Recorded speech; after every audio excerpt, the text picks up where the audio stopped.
Work at Akamai Technologies on the web performance and front-end optimization team. My name's Sabrina Burney. I also work at Akamai Technologies with a focus in security. More often than not, security and performance are thought of as two separate topics. But we thought, why can't we have both?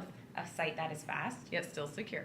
typically the challenge of maintaining a secure site is prioritized over creating a fast and optimal site. And this is because we're attempting to block malicious traffic going forward to the origin. Now let's define the goals. The goal of security is to ensure we protect the origin servers by blocking malicious traffic going forward. Now, at the other end of it, the goal of front-end optimization is to improve browser rendering for the end user by using several optimizations, one being reducing the number of HTTP requests that end up increasing page load time. Now, this poses the question, where does security fit in? Well, let's shift our focus to protecting users at the browser rather than the origin. And in doing so, we can gain that additional security benefit.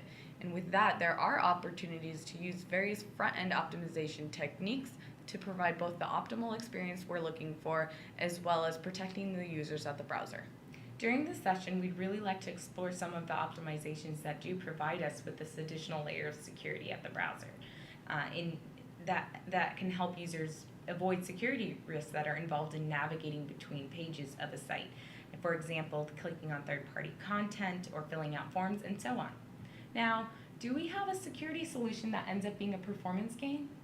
Yes, we do. Code obfuscation, which essentially involves reducing the number of white spaces and changing function names, characters within a code snippet, for example. In doing so, we see the performance benefit of reducing page load time because we're essentially reducing the size of the object.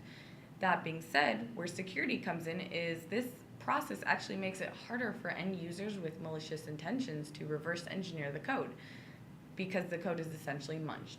Now, where can we get a performance solution that has a security benefit? I have an idea. So if we leverage local storage capability that HTML provides us, then we're able to extend the cache lifetime of JavaScript and CSS resources at the browser, thereby reducing the number of requests going forward to the origin. So there's a performance gain there. And if we pair it with the consolidation of these resources so that we only have to make a single request to download them, then we're seeing another performance gain. Now, where security comes in is that we can analyze the response for all these resources a lot sooner and hopefully block any malicious content that sneaks its way into that JavaScript, into those JavaScript files.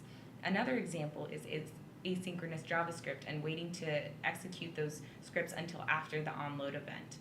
If a hacker has malicious content and they're attempting to block the site from rendering, then we're able to postpone the execution of these scripts and block that attempt.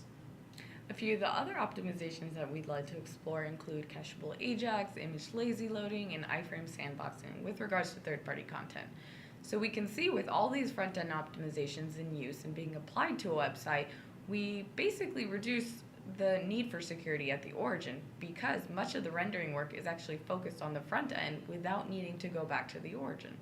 We're really hoping to make a more distinguished connection between performance And security through this discussion and hopefully walk through examples of how you can achieve both.